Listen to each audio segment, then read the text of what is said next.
Hey everyone, welcome back. In today's tutorial, I'm going to walk you through how to password protect a file in Google Drive. The full 2026 guide, step by step. Google Drive doesn't offer a simple add password button, so I'm going to show you the real effective methods you can use to protect your files properly. I'll break everything down in a simple and easy way so you can follow along without any trouble.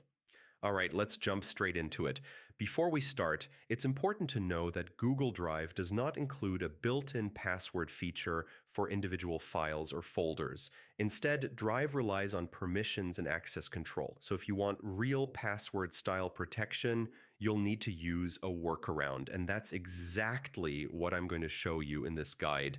The strongest and safest method is to encrypt your file before you upload it to Google Drive.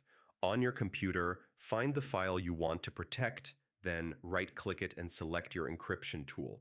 For example, 7-zip on Windows or any archive utility that supports AES 256 encryption. Choose Add to Archive, set a strong password, and make sure the encryption method is set to AES 256. Once your encrypted zip file is created, upload it to Google Drive. Anyone who downloads it will need the password to open it.